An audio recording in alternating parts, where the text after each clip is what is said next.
ओम शांति। आज 25 मार्च 2014। साकार महावाक्य। बाबा कहते, मीठे बच्चे, सारी दुनिया में तुम्हारे जैसा पद्मा पदम भाग्यशाली स्टूडेंट कोई नहीं। तुम्हें स्वयं ज्ञान सागर बाप टीचर बनकर पढ़ाते हैं। आज का प्रश्न, कौन सा शौक सदा बना रहे तो मोह की रगें टूट जाएंगी? उत्तर, सर्विस करने का शौक बना रहे तो मोह की रगें टूट जाएंगी। सदा बुद्धि में याद रहे कि इन आंखों से जो कुछ देखते हैं ये सब विनाशी है, इसे देखते हुए भी नहीं देखना है। बाप की श्रीमत है, hear no evil, see no evil. Service अर्थात मनसा वाचा कर्मना। जो बाबा ने कहा है वैसे करना तो होगी यथार्थ सर्विस। जिस सर्विस से बाबा का नाम वाला होगा, हमारा सिर्फ सुनाना, सिर्फ ज्ञान सुनाना, वो तो दुनिया में भी बहुत है। आपसे अच्छा भाषण कर लेते होंगे और एक्यूरेट सुनाते होंगे। हमारी मनसा कोई चेक कर रहा है कि इनकी मनसा में क्या चलता है। हमारे कर्मना से कोई ऑब्जर्व कर रहा है। हम विश्व के आगे एग्जाम्पल हैं। हमें कौन देख रहा है? अगर हमें याद ही नहीं रहेगा तो सिर्फ हम जब वाजा सेवा पर निकलेंगे तो अपना वो रूप धारण कर लेंगे और मनसा कर्मना सेवा करेंगे ही नहीं। जो एक कंपटीशन लगा पड़ा है कि इसको तो सुनाने का मौका मिलता, मेरे को तो सुनाने का मौका भी नहीं मिलता। इस कंपटीशन का कारण ही यही है कि सर्विस सिर्फ इतना समझ लिया है कि जो वाचा से सुनाना। जो मनसा और कर्मना है, ये तीनों मिलाकर तब होगी यथार्थ सर्विस। मनसा वाचा कर्मना, अगर तीनों द्वारा सेवा करते हैं तो सर्विसेबल बच्चे हैं। और अगर तीनों द्वारा सेवा कर रहे हो तो मोह की रगें टूटेगी। और अगर सिर्फ वाचा वाचा द्वारा ही सेवा कर रहे हो तो सुनाने गए, सुना कर आए, सुनाने में तो इतने कंठस्थ हो जाता है, कला भी आ जाती है सुनाने की, तो सुनाते रहते हैं, मन कहीं और भी चला जाता है। और अगर कर्मना पे भी ध्यान नहीं दिया तो क्या होगा? बाबा के जो गुण है वो नहीं आएंगे, और जब वो नहीं आए तो मोह की रगें कहाँ से टूटेंगी? तो सर्विस माना सिर्फ वाचा से बाबा का परिचय दे देना, ये सर्विस नहीं है। सर्विस अर्थात मनसा वाचा कर्मना बाप का परिचय देना। आपकी मनसा कैसी है? आपका मन बाबा की याद में लगा भी है कि नहीं है? या सिर्फ सुनाने के नाम पर, यानी कि हमारा नाम हो, हम सुना रहे हैं, हमको खुशी मिलेगी, 4 लोग बड़ाई करेंगे, वाह वाह करेंगे, बहन जी बहुत अच्छा सुनाती है, ये तो बहन जी एकदम ऐसा सुनाती, दिल में तीर की तरह लगता। हाँ, अहंकार हो गया। तो इस अहंकार से कौन सी मोह की रगें टूटेंगी? नहीं टूटेंगी। मनसा वाचा कर्मना, तीनों को मिलाकर जब सर्विस करेंगे तो मोह की रगें टूटेंगी। इसलिए हम सब बच्चे कई बारी इसमें सोच लेते हैं कि सर्विस माना ही बाबा का सिर्फ परिचय देकर आगे बढ़ जाओ। लेकिन कौन हमें देख रहा है, कैसे हमको ऑब्जर्व किया जा रहा है, कौन हमारी चाल चलन को देख रहा है, नोटिस कर रहा है कि ये सही मायने में बाबा के ज्ञान के अकॉर्डिंग चलते भी है कि नहीं? तो मनसा वाचा कर्मना तीनों अगर सेवा में बिजी है तो कहेंगे सर्विस में बिजी होकर मोह की रगें टूट गई। अब टूटेंगी। सिर्फ बाबा का सुना देने से मोह की रगें नहीं टूटती है। ऐसे कई होंगे गृहस्थ में रहते हुए माताएं बहनें बहुत अच्छा सुनाते होंगे, पर मोह की रगें कहाँ टूटती हैं? जब उनको मौका मिलता है सुनाने का तो सब कोई अपने घर से प्रबंध करके चल पड़ता है कि हाँ भी चलो, लेकिन मोह की रगें नहीं टूटती हैं, क्योंकि मन तो बाबा की याद में है ही नहीं। और जो चलते फिरते हम कर्म कर रहे हैं, जब कर्म ना हम घर में भी रहते हैं या कुछ भी करते हैं, उसमें भी बाबा की याद तो शामिल है ही नहीं। तो सिर्फ जब वाचा में आए तो सुनाया, उसके बाद भूल गए, तो मोह कहाँ से जाएगा? सर्विस करने का शौक बना रहे, माना चाहे मनसा सेवा करें, चाहे वाचा सेवा करें, चाहे कर्मणा सेवा करें, सेवा का शौक हो, सर्विस करने का शौक हो। कईयों को जैसे जिम्मेवारी दे दी जाती है ना, तो कहते ये जिम्मेवारी की तरह लेते हैं। एक होता है शौक होना, एक शौक और एक जिम्मेवारी किसी के ऊपर दे दी कि ये कर लेना, दोनों में बहुत अंतर होता है कि नहीं होता है? एक कोई सेवा कोई अपने शौक से कर रहा है, शौक से कि उसको अच्छा लगता है, भले यज्ञ में भोजन बनाने का वो उसको शौक है कि सबकी दुआएं लेना भी एक जैसे शौक हो गया है कि चाहे मनसा सेवा करूं, चाहे वाचा, चाहे कर्मणा, ये शौक है मेरा। तो जब ऐसा शौक पैदा हो जाएगा तो ऑटोमेटिकली सेवा हो जाएगी। अभी अगर बहन जी कोई कहती है कि ये सेवा पड़ी है, ये करोगे, तो एकदम संकल्प आता है, अरे अभी तो हमारा ये काम पड़ा है, ये काम पड़ा है, ये काम पड़ा हुआ है, हमें वो भी तो देखना है, सारा दिन इन्हीं के काम करते रहे क्या? तो अगर ऐसा संकल्प भी आ जाता है या थोड़ा सा भी आया, तो शौक नहीं है, वो तो किसी ने डाला तो करना ही है। एक शौक, मुझे यज्ञ सेवा करनी है, मनसा सेवा भी करनी है, मुझे अंदर मन लगा रहे सेवा करने में, चलते फिरते सेवा होती ही रहे, ये है शौक, सर्विस का शौक। माना चलती रहे, आप कभी मार्केट भी जाते हो, कहीं भी जाते हो, चल रहे हो, लेकिन इधर उधर जैसे देखते हैं ना, कईयों को आदत होती है ताका जाकी करने, ये नहीं। हम चल रहे हैं तो हमसे वाइब्रेशन निकले ऐसे कि सबका कल्याण होना चाहिए, इन सबको बाबा का परिचय मिलना चाहिए।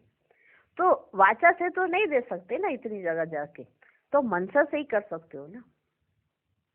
अगर संकल्प होगा तो संकल्प निकलेगा, और जब निकलेगा तो जो उनका समय निर्धारित होगा ड्रामा प्लान अनुसार, वो वैसे यज्ञ में पहुंच जाएंगे। लेकिन हम करेंगे तब ना, वाचा से तो हर जगह नहीं पहुंचा जा सकता, तो मनसा सेवा चलेगी। तो मनसा सेवा में भी पहले हमारा शौक हो कि हमको चलते फिरते मनसा सेवा करनी। कर्मणा सेवा से भी जी कतराना नहीं कि नहीं हमको तो भाषण करने की सेवा दे दो, हम तो बहुत अच्छी कर लेंगे, ये कौन करेगा, ये झाड़ू पोछा ये कौन करता है, ये किसी और को लगा दो। तो अगर तीनों सेवाओं में शौक नहीं होगा तो मोह की रगें कहाँ से जाएंगी? तो तीनों सेवाओं में शौक होना चाहिए। अब सोचो, अब टूटेंगी कि नहीं टूटेंगी? अगर ये तीनों होंगी तो रगें टूट जाएंगी, क्योंकि मन तो बाबा के यज्ञ में लगा हुआ है। वाचा का भी प्रयोग तभी करते हो जब बाबा का ज्ञान सुनाना है, वरना उल्टा पुल्टा कुछ नहीं बोलते मुख से। कर्मना कुछ भी करते हो, ये घर में करो, यज्ञ में करो, बाबा का कर रहे हो। तो जब मनसा वाचा कर्मना बाबा की याद में लग गए, उल्टा सुल्टा कुछ ना सुनना है ना बोलना है, तो मुंह की रगें टूट जाएंगी। अब टूटेंगी। तो इसलिए पूछा कि सर्विस से क्या समझते हम?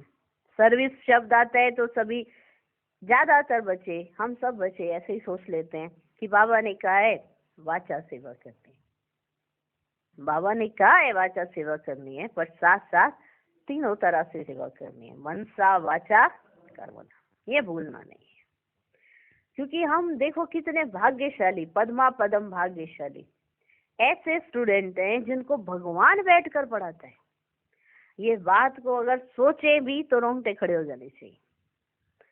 एक भी दिन मिस नहीं होना चाहिए, क्योंकि रोज तो नई नई बात बताता है बाबा। कौन सा दिन गया जब आपने नई बात ना सुनी? हमने तो नहीं, ऐसा कोई भी हमारा दिन नहीं गया जब हमने मुरली में कोई नई बात ना सुनी। तो अगर हर एक ये सोचे कि आज जो नई बात आनी है वो मेरे से मिस ना हो जाए, तो वो रोज मुरली सुनेगी आत्मा। और अगर मुरली से प्यार हो जाए ना, जिस भी आत्मा का, बाबा से प्यार हुआ ही हुआ, वो बाबा से दूर नहीं रह सकती। बाबा से उसका हाथ कभी छूटेगा ही नहीं, भले कितनी भी माया आए। पहले तो माया आने से पहले ही उससे डर जाएगी, क्योंकि रोज तो सुबह इंजेक्शन ले लेते हैं मुरली का। हाँ, जैसे कहते हैं एंटी डोज, कोई बीमारी आने लगती है ना तो पहले एंटी डोज ले लो, तो वो लेने से बीमारी आती ही नहीं है। भले बीमारी वाले गांव में चले जाओ, कहीं भी जहाँ पर जैसे कोई बीमारी आ जाती है ना, कई बार किसी एरिया में चले जाओ, गांव में चले जाओ, कहीं पर ऐसा कुछ हो जाता है, फ्लू आ जाता है, वायरल आ जाता है, एंटी डोज लेके चले जाओ। हाँ, तो ये मुरली क्या है? ये माया से बचने का साधन है। एक भी दिन मिस नहीं होने चाहिए, एक भी दिन। कई सोचते हैं हम तो रोज मुरली सुनते हैं, पर सुनना भी किस तरह से सुनते हैं। अब स्कूल में तो चले गए और जाके वहां सो गए। हाँ, अब स्कूल, घर से तो निकले स्कूल जाने के लिए, और बच्चा इतना थका हुआ था अपने बस्ते पर यानी बैग के ऊपर ही सिर रखकर सो गया। अब क्लास में इतने स्टूडेंट थे कि टीचर का ध्यान ही नहीं गया कि ये सोया पड़ा, और वो रोज आता रोज सो जाता। अब कहते बच्चा तो रोज आता है पर ये पास ही नहीं हो रहा है किसी भी टेस्ट में, क्या बात है? तो मुरली तो रोज सुनते हैं, इसमें भी अंतर है कि सुन कैसे रहे हैं। ये दान कई नैमिचार ये हो जाते हैं कि हम तो सुनेंगे तो चलो रोज सुनेंगे, पर सुनना भी किस अंदाज से सुनना है, अलर्ट होके सुनना है, अटेंशन से सुनना है, कोई पॉइंट मिस नहीं होने चाहिए। तब कहेंगे हम भाग्यशाली स्टूडेंट है, क्योंकि भगवान स्वयं आके पढ़ाते हैं। भगवान तो आ गया है, लेकिन हम पहुंचे कि नहीं पहुंचे? कहीं उस वहां तक पहुंच कर भी नहीं पहुंच पाते, बुद्धि से नहीं पहुंच पाते, तो क्या पहुंचेंगे? इसलिए ये जो क्लास है ये परमात्म क्लास है। भगवान बैठा है सन्मुख हम सब बच्चों के, तो हमें कितना अलर्ट होके सुनना चाहिए। एक भी पॉइंट हमारी बुद्धि से इधर से उधर नहीं जाना चाहिए, तब जाके हमारी मोह की रगें सब चीजों से, भले देह हो, पुरानी दुनिया हो, मित्र संबंधी हो, सबसे टूट जाएगी। एक बाबा ही प्यारा लगेगा। अभी प्यारा तो लगता है, लेकिन बाबा को भी हम प्यारे लगे। बाबा तो प्यारा ही है, न्यारा प्यारा, लेकिन हमको भी देखकर बाबा कहना ये मेरा प्यारा बच्चा है और दुनिया से न्यारा बच्चा है। तो ऐसा कुछ हम पुरुषार्थ करें। हम सब बच्चों ने सुना, हम भी सुनते, आप भी सुनते, तो अभी मुरली सुनते। ओम शांति। शिव भगवान उवाच, मीठे सालिग्रामों या रूहानी बच्चों प्रति। यह तो बच्चे समझते हैं, हम सत्युगी आदि सनातन पवित्र देवी देवता धर्म के थे। तो यह याद रखना है, आदि सनातन देवी देवता धर्म को तो बहुत मानते हैं, परंतु देवता धर्म के बदले हिंदू नाम रख दिया है। तुम जानते हो हम आदि सनातन कौन थे? फिर पुनर्जन्म लेते लेते यह बने हैं। ये भगवान बैठ समझाते हैं। भगवान कोई देहधारी मनुष्य नहीं है। भगवान बैठकर समझाते हैं का अर्थ तो हमने समझा है ना, कि भगवान ब्रह्मा तन में बैठकर समझाते हैं, इसलिए बाबा कहते हैं भगवान बैठकर समझाते हैं। भगवान कोई देहधारी मनुष्य नहीं है, और सबको अपनी अपनी देह है। शिव बाबा को कहा जाता है विदेही। क्या कहते हैं हम? विदेही। उनको अपनी देह नहीं है और सबको अपनी देह है। तो अपने को भी ऐसे विदेही समझना कितना मीठा लगता है। विदेही अपने को भी समझना ऐसा कितना मीठा लगता है। हम क्या थे, अब क्या बन रहे हैं, ये ड्रामा कैसा बना हुआ है, ये भी तुम अभी समझते हो। ये देवी देवता धर्म ही पवित्र ग्रस्त आश्रम था, अभी आश्रम नहीं है।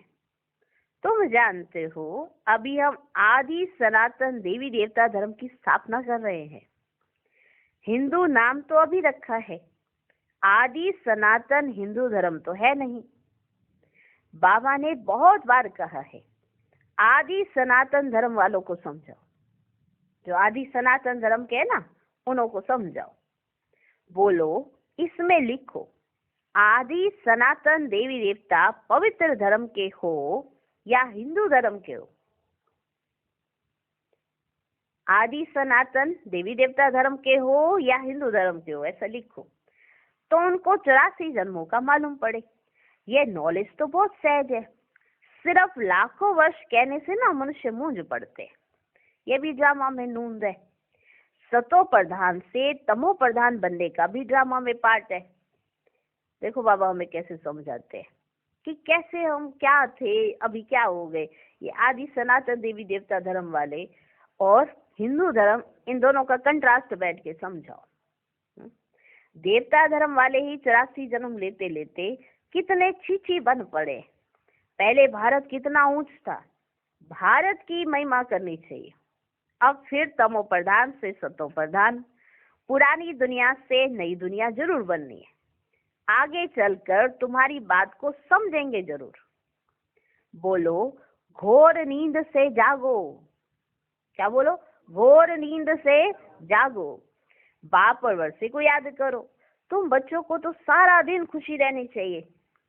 सारी दुनिया में, सारे भारत में तुम्हारे जैसा पद्मा पदम भाग्यशाली स्टूडेंट कोई नहीं है। इतनी नशा, इतनी खुशी तुमको रहनी चाहिए। सारी दुनिया में, सारे भारत में तुम्हारे जैसा पद्मा पदम भाग्यशाली स्टूडेंट कोई नहीं है। समझते हो जो हम थे वही फिर बनेंगे, छांट करके फिर वही निकलेंगे। छांटेंगे तो जब तो वही निकलेंगे। इसमें तुम मूंझो मत तुम। प्रदर्शनी में थोड़ा भी सुनकर जाते हैं ना तो वह भी प्रजा बनती जाती है, क्योंकि अविनाशी ज्ञान धन का तो विनाश नहीं होता। दिन प्रतिदिन तुम्हारी संस्था जोर भरती जाएगी, फिर ढेरों के ढेर तुम्हारे पास आएंगे। धीरे धीरे धर्म की स्थापना होती है। जब कोई बड़ा आदमी बाहर से आता है ना तो उनका मुख देखने के लिए कितने ढेर मनुष्य जाते हैं ना मुख देखने के लिए। कहीं पर किसी का ऐसे पंडाल लगा हो और कोई बड़ा आदमी वहां पर आना हो तो कितने मनुष्य जाते हैं ना वहां पे उनका मुख देखने के लिए। तो बाबा समझा रहे कितने मनुष्य जाते हैं मुख देखने के लिए। यहाँ तो वह बात नहीं है, यहाँ तो वह बात नहीं है ना कि ऐसे मुख देखने के लिए, क्योंकि सबसे बड़े तो बड़ा तो शिव बाबा है। यहाँ तो वह बात नहीं है कि कोई बड़ा आदमी आए तो मुख देखने के लिए कोई आए। तुम जानते हो इस दुनिया में जो भी चीजें हैं सब विनाशी हैं, उन्हें नहीं देखना। सी नो इविल, यह किचड़ा तो भस्म होने वाला है। जो भी कुछ देखते हैं ना मनुष्य आदि समझते हैं वे सब तो कलयुगी है। तुम हो संगम युगी ब्राह्मण। संगम युग को देखो तो कोई नहीं जानते। इतना सिर्फ याद करो ये संगम युग है, अब घर जाना है। बस इतना याद रखो, ये संगम युग है, अब घर जाना है। पवित्र भी जरूर बनना है। अब बाप कहते ये काम विकार आदि मध्य अंत दुख देने वाला है, इसको जीतो। विष के लिए देखो कितना तंग करते हैं। बाप कहते काम महाशत्रु है, उसको जीतना है। अब इस समय कितने ढेर मनुष्य हैं दुनिया में, कितने ढेर मनुष्य हैं। तुम एक एक को कहाँ तक समझाएंगे? एक को समझाते हो तो दूसरा कहता है जादू है। तुम एक को समझाने जाते हो तो दूसरा उसके पीछे पीछे उसको समझाने चला जाता है, तेरे को तो जादू लग गया। फिर पढ़ाई छोड़ देते हैं। इसलिए बाप कहते आदि सनातन धर्म वालों को समझाओ। आदि सनातन है ही देवता धर्म। तुम समझाते हो इन लक्ष्मी राय ने ये पद कैसे पाया, मनुष्य से देवता कैसे बने। जरूर अंतिम जन्म होगा, 84 जन्म पूरे कर फिर ये बने। जिनको सर्विस का शौक है ना वे तो इसमें लगे रहते हैं और सब तरफ से मोह आदि टूट जाता है। हम इन आंखों से जो कुछ देखते हैं ना, बच्चे इन सब को भूलना है, इनको भूलना है, जैसे कि देखते ही नहीं है। See no evil. मनुष्य तो बंदरों का चित्र बना दिया, सुना है, बंदर लगा दिए, बंदरों की फोटो लगा दी है। See no evil, talk no evil, think no evil. बाबा ने ये जोड़ा, think no evil, hear no evil. मनुष्य देखो कुछ भी समझते नहीं है। बच्चियां कितनी मेहनत करती हैं, बाबा उन्हें आफरीन देते हैं जो समझा कर लायक बनाती है। प्राइज भी उन्हों को ही मिलती है जो काम करके दिखाते हैं, जो काम करके दिखलाते हैं, प्राइज उनको मिलती है। बाबा देखो उन बच्चियों की तारीफ कर रहे जो समझा कर उनको अच्छे से तैयार करके बाबा के सन्मुख लेके आते। तुम जानते हो बाबा हमको कितनी प्राइज देंगे? पहला नंबर है सूर्यवंशी राजधानी की प्राइज, सेकंड नंबर है चंद्रवंशी की प्राइज। नंबरवार तो होते ही हैं। भक्ति मार्ग के शास्त्र भी कितने बैठ बनाते हैं। अब आप समझाते हैं इन शास्त्र पढ़ने यज्ञ तप करने से मेरे से कोई नहीं मिलता, कोई मुझसे नहीं मिलता। दिन प्रतिदिन कितने पापात्मा बनते जाते हैं, पुण्य आत्मा कोई बन ही ना सके। बाप ही आकर पुण्य आत्मा बनाते हैं। एक है हद का दान पुण्य और दूसरा है बेहद का। भक्ति मार्ग में इनडायरेक्ट ईश्वर दान पुण्य करते हैं, परंतु ईश्वर किसको कहा जाता है ये तो जानते ही नहीं है। ईश्वर अर्थ दान पुण्य करते हैं, पर ईश्वर किसको कहा जाता है ये तो जानते ही नहीं।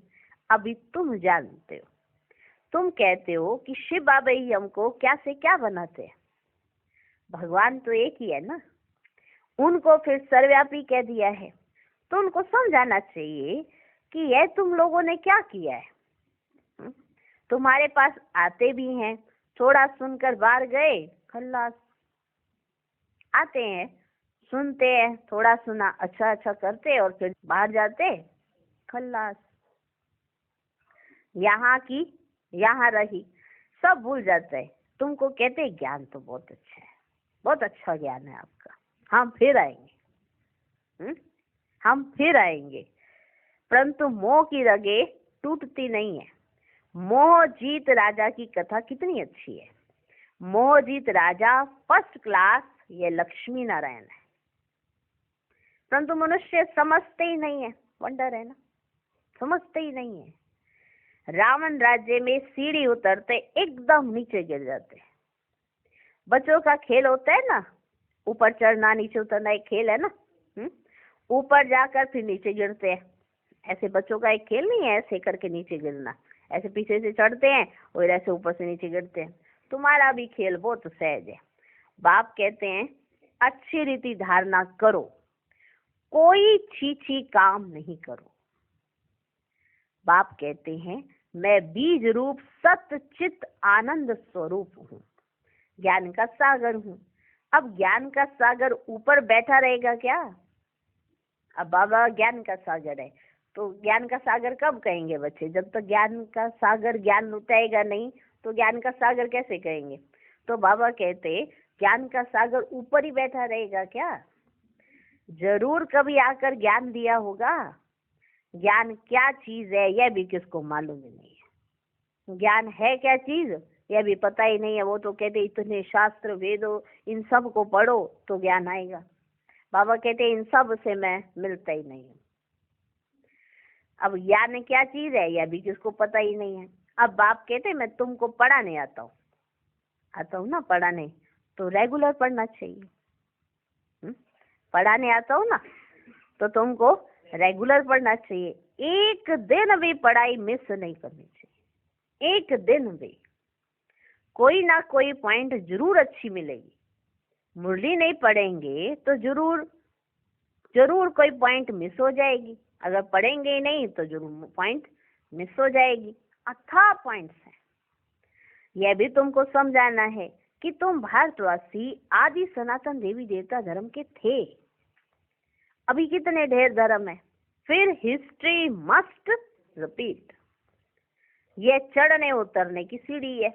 जैसे जिन को हुक्म दिया ना, सुना ना जिन की कहानी? हाँ, तो जैसे जिन को हुक्म दिया सीढ़ी उतरो और चढ़ो, जिन कहता अगर मेरे को काम नहीं दोगे तो मैं तुम्हें खा जाऊंगा। उसे काम दिया गया, सीढ़ी उतरो चढ़ो, उतरो चढ़ो, खाना मत। हाँ, यही काम करो। जिन को हुक्म दिया सीढ़ी उतरो और चढ़ो। तुम सब जिन हो ना, बाबा कहते तुम सब जिन हो। क्या हो? जिन। 84 की सीढ़ी चढ़ते हो फिर उतरते हो। कितने ढेर मनुष्य हैं, हर एक को कितना पाठ बजाना होता है। ऐसे ऐसे सुनो, देखो बाबा कैसे सुनाते हैं और वैसे वैसे सुनो। हर एक को कितना पाठ बजाना पड़ता है। बच्चों को तो बड़ा वंडर लगना चाहिए। बाबा जब सुनाते हैं ना, बाबा को अंदर बाबा बैठे हैं, बाबा को वंडर लगता रहता है। शिव बाबा सुनाते, ब्रह्मा बाबा को अंदर वंडर लगता रहता है। शिव बाबा को तो वंडर नहीं लगेगा, ब्रह्मा बाबा को वंडर लगता रहता। कैसे पाठ नुंदा हुआ है, कैसे ये चक्र घूमता है, कैसे एक आत्मा 84 जन्म लेती है, कैसे उसकी रील फिरती है, कैसे जो उसका पाठ आता है तब उसकी बुद्धि खुलती है। कितना वंडर है। बाबा कहते बच्चों को तो बड़ा वंडर लगना चाहिए। तुमको बेहद के नाटक की पूरी पहचान मिली है, पूरी पहचान मिली है। सारे सृष्टि के आदि मध्य अंत को अभी तुम ही जानते हो, कोई नहीं जानता, तुम जानते हो। कितनी वंडरफुल बात है। कोई भी मनुष्य नहीं जान सकते, ऐसे दूर बैठे नहीं जान सकते। जब तक बाप के बच्चे ना बने तब तक नहीं जान सकते। तुम जानते हो। सत्युग में किसके मुख द्वारा कोई भी कुवचन नहीं निकलता है, कोई भी कुवचन नहीं निकलते सत्युग में किसी के भी मुख द्वारा। यहाँ तो एक दो को गाली देते रहते। यह है विषय वैतरणी नदी, रोरव नर्क। सभी मनुष्य रोरव नर्क में पड़े। यहाँ तो है ही यथा राजा रानी तथा प्रजा। तुम्हारी विजय होनी है अंत में, जब समझेंगे आदि सनातन देवी देवता धर्म की स्थापना किसने की। यही पहले नंबर की मुख्य बात है जो कोई नहीं जानते। जब ये बात समझ आ जाएगी कि आदि सनातन देवी देवता धर्म की स्थापना किसने की, तो ये बात समझ आ जाएगी कि कौन आया हुआ है। और ये बात समझ ही लास्ट में आएगी। ये तो कोई भी नहीं जानते। बाप कहते मैं तो हूं ही गरीब निवाज, मैं हूं ही गरीब निवाज। ये पिछाड़ी को समझेंगे जब टू लेट हो जाएंगे। ये बात ही समझ उन्हें तब आएगी जब टू लेट हो जाएगा। अभी तो तुम पढ़ सकते हो कितना अच्छे से। देखो अभी हम पढ़ सकते हैं, कॉपी पेन लेके बैठे हैं क्लास में, हाँ, और पॉइंट नोट करते हैं, बाबा से बात भी कर सकते हैं, रूढ़ियान भी कर सकते हैं। अब इतनी ढेर जो और मेलाओं में लगती है, एक एक को दर्शन कराने में कितने दिन लग जाते हैं सोचो। फिर धक्का धक्का धक्का मार। हाँ, मूर्तियों के दर्शन कैसे होते हैं? एक देखता भी नहीं है, फट से हाँ ब्राह्मण उसका मुंह मोड़ देता है, फट से आगे चलो। अगर तुम इतनी देर खड़े रहोगे तो यहाँ तो सारे पीछे ऐसे ही खड़े रहेंगे।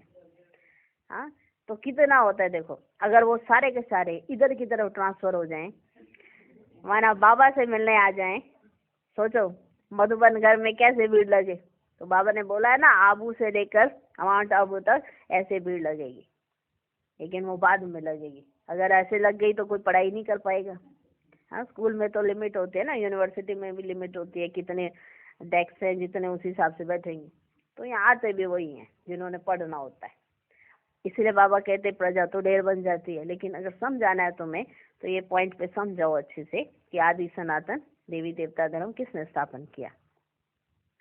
बाबा कहते मैं तो हूँ ही गरीब निवाज। अगर सबको ये पता पड़ जाए कि भगवान आया हुआ है, भगवान आया हुआ है, हाँ, तो कमाल ही हो जाए। पर पढ़ नहीं पाएंगे, इसलिए अभी हम पढ़ रहे हैं, भगवान से पढ़ते हैं देखो, तभी जाके देवता बनते हैं। अभी मनुष्य भगवान से पढ़ रहे हैं और फिर पढ़ते पढ़ते देवता बन जाएंगे। ये वंडरफुल बात है। ये पिछाड़ी को समझेंगे जब टू लेट हो जाते हैं। अब तुमको तीसरा नेत्र मिला है, स्वीट घर और स्वीट राजाई बुद्धि में याद है। बाप कहते हैं अब शांतिधाम और सुखधाम में जाना है। तुमको जो पाठ बजाया, तुमने जो पाठ बजाया अब बुद्धि में तो आता है ना। तुमने जो पाठ बजाया अब बुद्धि में तो आता है ना।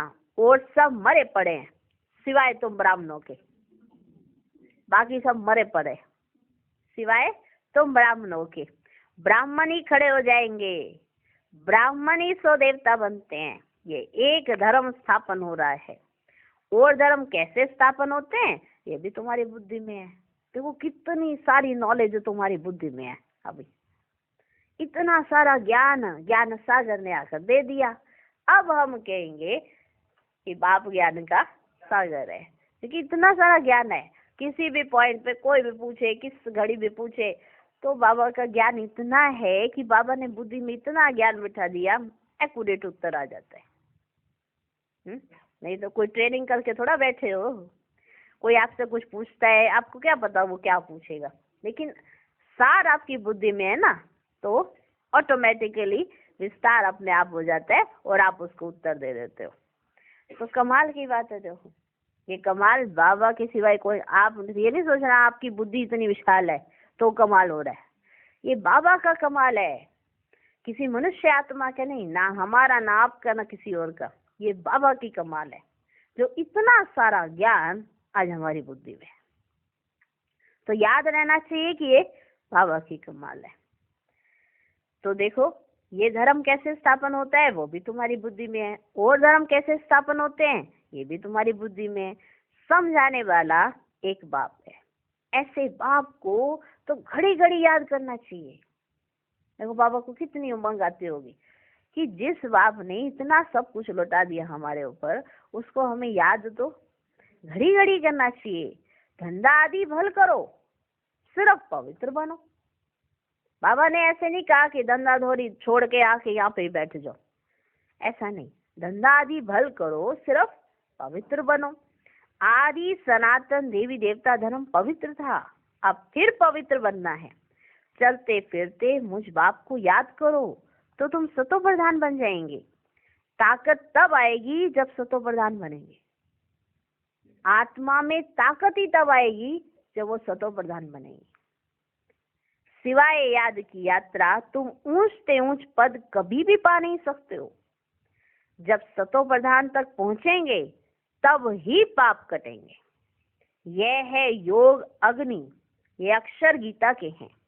योग योग के माथा मारते हैं। वो बाहर में तो सब योग योग योग योग कह देते हैं और माथा मारते रहते हैं। विलायत से भी फंसा कर ले आते हैं।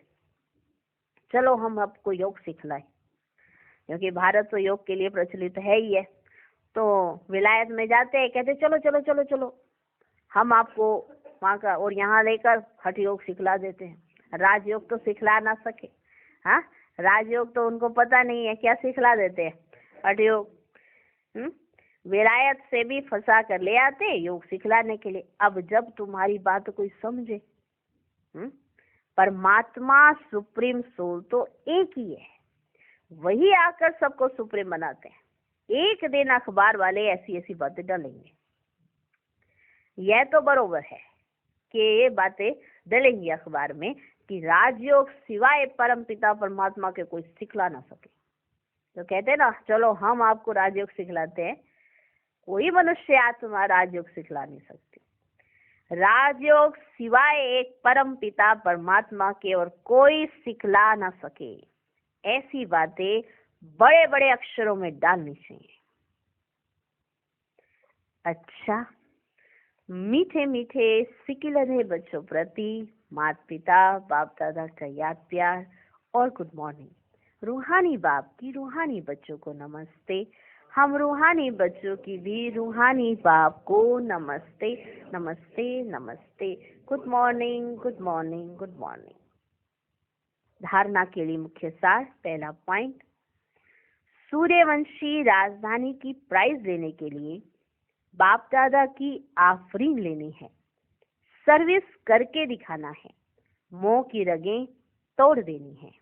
दूसरा पॉइंट, ज्ञान सागर विदेही बाप स्वयं पढ़ाने आते हैं, इसलिए रोज पढ़ना है, एक दिन भी पढ़ाई मिस नहीं करनी है। बाप समान विदेही बनने का पुरुषार्थ करना है। आज का वरदान, सेवा द्वारा मेवा प्राप्त करने वाले सर्व हद की चाहना से परे सदा संपन्न और समान भव। सेवा का अर्थ है मेवा देने वाली। अगर कोई सेवा असंतुष्ट बनाए तो वह सेवा नहीं है। ऐसी सेवा भल छोड़ दो, लेकिन संतुष्टता नहीं छोड़ो। जैसे शरीर की तृप्ति वाले सदा संतुष्ट रहते हैं, वैसे मन की तृप्ति वाले भी संतुष्ट होंगे। संतुष्टता तृप्ति की निशानी है।